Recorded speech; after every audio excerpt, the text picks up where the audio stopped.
வணக்கம். சுப்ரீம் செய்திகளுக்காக சி தரணி. புதுச்சேரி கூடைப்பந்து சங்கம் சார்பில் 76வது தேசிய ஜூனியர் கூடைப்பந்து சாம்பியன்ஷிப் போட்டி முதலமைச்சர் ரங்கசாமி தொடங்கி வைத்தார். புதுச்சேரியில் 8 நாட்களில் 3வது முறையாக பெட்ரோல் டீசல் விலை உயர்வு, வாகன ஓட்டிகள் அதிர்ச்சி. மாவு அரைக்கும் குழவிக்கல்லில் நவரசங்கள், புதுச்சேரி கலைஞரின் அசத்தல் சிற்பக்கலை. காரைக்கால் மீன்பிடி துறைமுகத்தில் நிறுத்தி வைக்கப்பட்ட படகு திடீரென தீப்பிடித்து 5 லட்சம் மதிப்பிலான பொருட்கள் சேதம். தென்மாநில முதல்வர்கள் இணைந்து விளையாட்டுப் போட்டிகளை நடத்த வேண்டும் என்றும், உங்களை விமர்சித்தவர்கள் எப்படி அரசியலில் காணாமல் போனார்களோ அதேபோல் எங்கள் தமிழக முதலமைச்சர் விஜயை விமர்சித்தவர்களும் காணாமல் போய்விடுவார்கள் என புதுச்சேரியில் ஜூனியர் தேசிய கூடைப்பந்து சாம்பியன்ஷிப் போட்டியை துவக்கி வைத்து தமிழக அமைச்சர் ஆதவ் அர்ஜுனா பேசினார். இந்திய கூடைப்பந்து சம்மேளனம், புதுச்சேரி விளையாட்டு மேம்பாட்டு ஆணையம் மற்றும் புதுச்சேரி ஒலிம்பிக் சங்கம் ஆகியவற்றுடன் இணைந்துள்ள புதுச்சேரி கூடைப்பந்து சங்கம் சார்பில் 76வது ஜூனியர் தேசிய ஆண்கள் மற்றும் பெண்கள் கூடைப்பந்து சாம்பியன்ஷிப் போட்டிகள் இன்று மாலை தொடங்கியது. இதன் தொடக்க விழா புதுச்சேரி உப்பளம் ராஜீவ்காந்தி உள் விளையாட்டு அரங்கில் நடைபெற்றது. சிறப்பு விருந்தினர்களாக புதுச்சேரி முதலமைச்சர் ரங்கசாமி, இந்திய கூடைப்பந்து சம்மேளன தலைவரும் தமிழக அமைச்சருமான ஆதவ் அர்ஜுனா ஆகியோர் கலந்து கொண்டு போட்டியை தொடங்கி வைத்தனர். தற்காலிக சட்டப்பேரவை தலைவரான அன்பழகன் மற்றும் சட்டமன்ற உறுப்பினர்கள், புதுச்சேரி கூடைப்பந்து சங்க தலைவர் ரான்சன் தாமஸ், துணைத் தலைவர் முகுந்தன் உள்ளிட்ட பலரும் கலந்து கொண்டனர். இந்திய தேசிய கூடைப்பந்து சாம்பியன்ஷிப் போட்டியில் நாடு முழுவதும் 30 மாநிலங்களிலிருந்து 30 ஆண்கள் 27 பெண்கள் அணிகளைச் சேர்ந்த 800க்கும் மேற்பட்ட வீரர் வீராங்கனைகள் பங்கேற்று விளையாடுகின்றனர். வரும் 29ஆம் தேதி இறுதிப் போட்டி நடைபெறுகிறது. நிகழ்ச்சியில் பேசிய தமிழக அமைச்சர் ஆதவ் அர்ஜுனா, விளையாட்டு வீரர்கள் நேரத்தை சரியாக பயன்படுத்த வேண்டும். காசு பணத்தை காட்டிலும் நேரம்தான் நல்ல வளத்தை கொடுக்கும். மேலும் விளையாட்டு வீரர்கள் இலக்கு, தொலைநோக்கு பார்வையோடு விளங்க வேண்டும். ஒரு விளையாட்டு வீரராக புதுச்சேரி முதல்வர் இருக்கிறார்.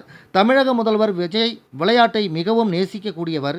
அதனால்தான் விளையாட்டுத்துறையை என்னிடம் ஒப்படைத்து போதையில்லா தமிழகத்தை உருவாக்க வேண்டும் என்ற மிகப்பெரிய பொறுப்பை என்னிடம் கொடுத்துள்ளார். புதுச்சேரி முதல்வர் ரங்கசாமிக்கும் எங்கள் முதலமைச்சர் விஜய்க்கும் ஒரு ஒற்றுமை இருக்கிறது. உங்களை யார் விமர்சித்தாலும் அமைதியாக இருப்பீர்கள். யார் விமர்சித்தாரோ அவர் அரசியலில் காணாமல் போய்விடுவார். அதேபோன்று எங்களின் முதல்வர் யார் விமர்சித்தாலும் அமைதியாக இருப்பார். யார் விமர்சித்தார்களோ அவர்கள் காணாமல் போய்விடுவார்கள். உங்களுடைய பொறுமையும் நிதானமும் எங்களின் முதல்வரிடமும் இருக்கிறது. உங்களுடைய எளிமையும் மக்களை நீங்கள் அணுகக்கூடிய தன்மையையும் பார்க்கும்போது அதனை உங்களிடம் நான் கற்றுக்கொள்ள நினைக்கிறேன். எப்போதும் நாங்கள் உங்களுடன் இருக்கின்றோம். உங்கள் மீதான அன்பும் மரியாதையும் எங்களுக்கு எப்போதும் இருக்கிறது. எங்களின் முதல்வருக்கும் இருக்கிறது. உப்பளம் உள் விளையாட்டு அரங்கில் ஏசி வசதி ஏற்படுத்தி தர வேண்டும். கண்டிப்பாக தமிழகம், புதுச்சேரி உள்ளிட்ட தென் மாநில முதல்வர்கள் சேர்ந்து விளையாட்டுப் போட்டிகளை உருவாக்கலாம். தென் மாநிலங்கள் சேர்ந்து ஒற்றுமையான விளையாட்டுப் போட்டிகளை நடத்தலாம் என பேசினார். புதுச்சேரியில் கடந்த 8 நாட்களில் 3வது முறையாக பெட்ரோல் டீசல் விலை உயர்த்தப்பட்டதால் வாகன ஓட்டிகள் அதிர்ச்சி அடைந்துள்ளனர்.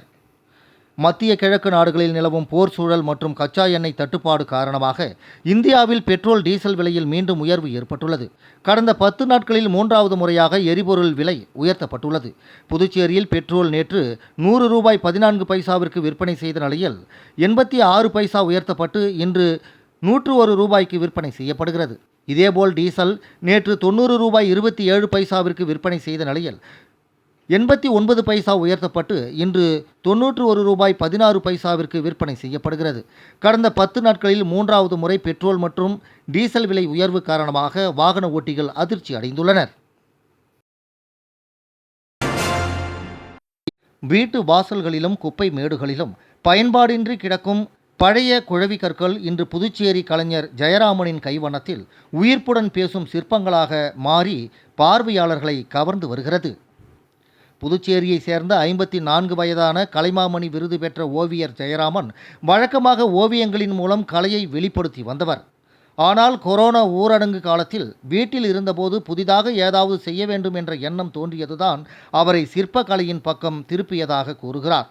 வீட்டில் பயன்பாடின்றி கிடந்த பழைய குழவிக்கல்லை செதுக்க தொடங்கிய அவர் அதன் உள்ளே மறைந்திருந்த கலை வடிவங்களை வெளிக்கொணர ஆரம்பித்தார். கல்லை செதுக்க செதுக்க அதற்குள் இருந்த கலை உயிர் பெற்றதோடு என்னையும் ஒரு சிற்பியாக அது செதுக்கியது என்று உற்சாகத்துடன் கூறுகிறார் ஜெயராமன். அவரது கைவண்ணத்தில் உருவான குழவி சிற்பங்கள் தற்போது புதுச்சேரி கலை பண்பாட்டுத்துறையின் வளர்கலை கூட கண்காட்சியில் பார்வைக்கு வைக்கப்பட்டுள்ளன. வெறும் 1.5 அடி உயரம் கொண்ட இந்த சிற்பங்கள் நவரசங்களையும் பல்வேறு மனித உணர்வுகளையும் உயிர்ப்புடன் பிரதிபலிக்கின்றன. கண்ணீரை வெளிப்படுத்தும் முகபாவனைகள், புன்னகையுடன் கூடிய மகிழ்ச்சி, கோபம், ஆச்சரியம் உள்ளிட்ட பல்வேறு உணர்ச்சிகள் கருங்கல்லில் செதுக்கப்பட்டு பார்வையாளர்களை வியப்பில் ஆழ்த்துகின்றன. இயற்கையில் எதுவும் வீணல்ல, பார்க்கும் கோணத்தை மாற்றினால் எல்லாமே கலையாக மாறும் என்ற கருத்தை ஒவ்வொரு சிற்பமும் உணர்த்துகிறது. பழைய பொருட்களுக்கு புதிய உயிர் கொடுப்பதும் ஒரு மகத்தான கலை என்பதை ஜெயராமனின் இந்த தனித்துவமான குழவி சிற்பங்கள் நிரூபிக்கின்றன. இந்த சிற்ப கண்காட்சி வரும் 14ஆம் தேதி வரை தினமும் காலை 10 மணி முதல் இரவு 7 மணி வரை புதுச்சேரி வளர்கலை கூடம் அருங்காட்சியகம் அருகே நடைபெறுகிறது. காரைக்கால் மீன்பிடி துறைமுகத்தில் நிறுத்தி வைக்கப்பட்டிருந்த விசைப்படகு திடீரென தீப்பிடித்து எரிந்ததால் சுமார் 5 லட்சம் ரூபாய் மதிப்பிலான பொருட்கள் எரிந்து சேதமாகின. காரைக்கால் மாவட்டத்தில் மீன்பிடி தடைக்காலம் என்பதால் அனைத்து விசைப்படகுகள் பாதுகாப்பாக காரைக்கால் மீன்பிடி துறைமுகத்தில் நிறுத்தி வைக்கப்பட்டுள்ளது. இந்த நிலையில் கோட்டுச்சேரி மேடு மீனவ கிராமத்தைச் சேர்ந்த அன்பழகன் என்பவருக்கு சொந்தமான விசைப்படகில் பராமரிப்பு பணிகள் நடைபெற்று வருகிறது.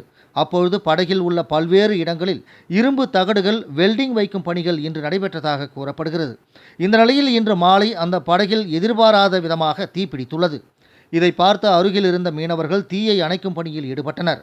ஆனால் சற்று நேரத்தில் தீ மளமளவென பிடித்து எரிந்தது. இதுகுறித்து தகவல் அறிந்த காரைக்கால் தீயணைப்பு நிலையத்தில் இருந்து தீயணைப்பு வாகனம் விரைந்து சென்று தீயை அணைக்கும் பணியில் ஈடுபட்டனர். அதற்குள் விசைப்படகின் மீன் பதப்படுத்தும் ஐஸ் பெட்டி அறை எரிந்து சேதமடைந்தது. இதில் சுமார் ரூபாய் 5 லட்சம் மதிப்பிலான பொருட்கள் எரிந்து சேதமடைந்துள்ளதாக மீனவர்கள் தெரிவித்துள்ளனர். மேலும் இதுகுறித்து போலீசார் விசாரணை மேற்கொண்டு வருகின்றனர். இந்த சம்பவம் குறித்து லட்சிய ஜனநாயக கட்சியின் காரைக்கால் மாவட்ட மீனவர் அணி தலைவர் வெற்றி வீரன், செயலாளர் விஜயராஜ் ஆகியோர் விசைப்படகு உரிமையாளரை நேரில் சென்று பார்வையிட்டு ஆறுதல் தெரிவித்தனர்.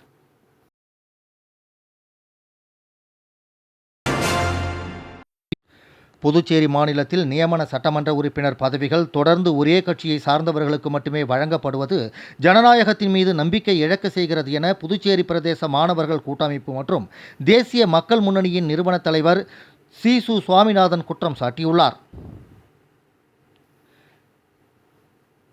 இன்று காலை 11 மணி அளவில் புதுச்சேரி தலைமை தபால் நிலையம் மூலம் ஒன்றிய உள்துறை அமைச்சருக்கு கடிதம் அனுப்பிய பின் செய்தியாளர்களிடம் பேசிய அவர், பொதுமக்களிடையே எழும் சந்தேகத்தை போக்க வேண்டிய பொறுப்பு ஒன்றிய அரசுக்கு உள்ளது. வேறு யாரும் கோரிக்கை வைக்கவில்லை என்ற ஒற்றை காரணத்திற்காக ஒரே கட்சிக்கு மட்டும் பதவிகள் செல்வது ஏற்புடையதா என கேள்வி எழுப்பினார். இந்த பதவியை பெற அனைத்து தகுதியும் எனக்கு உள்ளது என்ற அடிப்படையில் நான் கோரிக்கை வைத்துள்ளேன். இது எனக்காக கோரிக்கை மட்டுமல்ல, புதுச்சேரி மக்களின் அனைத்து தரப்புக்கும் கிடைக்க வேண்டும் என்ற ஜனநாயக கோரிக்கை என்றார் சுவாமிநாதன். நியமன உறுப்பினர் பதவிகள் யூனியன் பிரதேசத்தின் கலை, இலக்கியம், அறிவியல், சமூக சேவை துறைகளில் சிறந்தவர்களுக்கு வழங்கப்பட வேண்டும் என்பது சட்டத்தின் நோக்கம். அதை அரசியல் நியமனமாக மாற்றுவது சட்டத்தின் நோக்கத்திற்கு எதிரானது எனவும் அவர் சுட்டிக்காட்டினார். ஒன்றிய உள்துறை அமைச்சகம் இதற்கு உடனடியாக விளக்கம் அளிக்க வேண்டும் என்றும் அவர் கேட்டுக்கொண்டார். நியமன சட்டமன்ற உறுப்பினர் பதவி எனக்கு கிடைத்தால் 30 தொகுதி மக்களுக்குமான உரிமையை கட்டாயமாக சட்டமன்றத்தில் பேசுவேன். மண்ணுடைய உரிமையை தொடர்ச்சியாக பேசுவேன் என்ற அடிப்படையில இன்னைக்கு நியமன சட்டமன்ற உறுப்பினர் பதவி எனக்கு அளிக்கணும் அப்படின்னு சொல்லிட்டு உள்துறை அமைச்சர் அவர்களுக்கும் துணைநிலை ஆளுநர் அவர்களுக்கும் கடிதம் கொடுக்குறேன். துணைநிலை ஆளுநர் அவர்களுக்கு நான் அப்பாயின்மெண்ட் கேட்டிருந்தேன். அது கிடைக்காத காரணத்தினால அவருக்கு தபால் மூலமாக 2 பேருக்கும் தபால் மூலமா கடிதம் அனுப்புறோம். ஒன்றிய அரசு பரிசீலனை செய்து ஒரு முறை என்னை போன்ற சமூக ஆர்வலர்கள் தங்களை எதிர்த்து அரசியல் செய்யக்கூடியவர்களாக இருந்தாலும் மக்களுக்கான பிரச்சனை பேசக்கூடியவங்களை சட்டமன்றத்துக்கு அனுப்பணும், ஜனநாயகத்தை பாதுகாக்கணும் என்ற கோரிக்கை இந்த நேரத்தில் வச்சுக்கிறேன். விளம்பர இடைவேளைக்கு பிறகு செய்திகள் தொடரும்.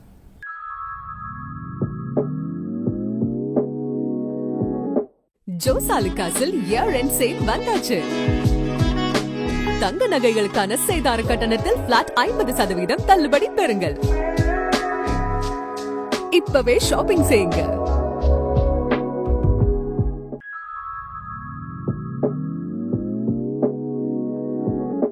ஜோசாலுகாஸில் இயர் எண்ட் சேல் வந்தாச்சு. தங்க நகைகளுக்கான சேதார கட்டணத்தில் பிளாட் 50% தள்ளுபடி பெறுங்கள்.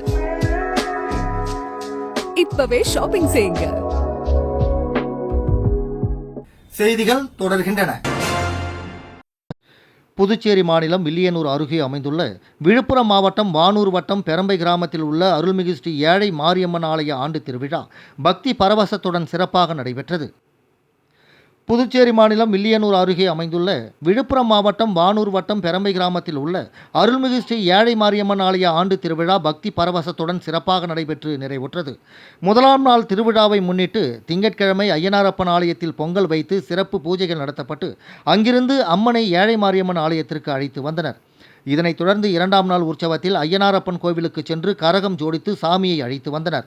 கடந்த 20 ஆண்டுகளாக கரகம் எடுத்து வரும் 2 பக்தர்களுக்கு இதுவரை அம்மன் அருள்மருள் வராத நிலையில் இந்த ஆண்டு எதிர்பாராத விதமாக இருவருக்கும் அம்மன் அருள் வந்தது அங்கு கூடியிருந்த பக்தர்களை ஆச்சரியத்தில் ஆழ்த்தியது.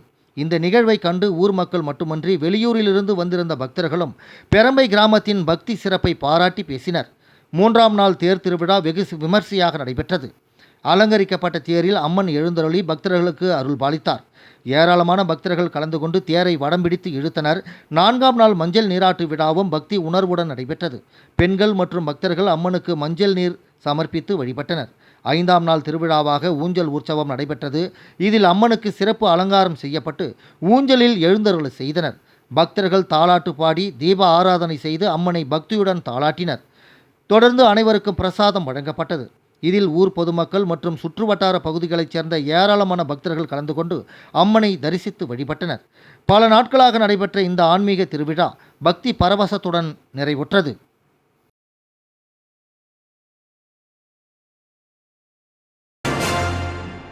புதுச்சேரி மதகடிப்பட்டு பாரத தேவி உயர்நிலைப்பள்ளி மாணவர்கள் 10ஆம் வகுப்பு பொதுத் தேர்வில் அதிக மதிப்பெண்கள் பெற்று சாதனை படைத்துள்ளனர்.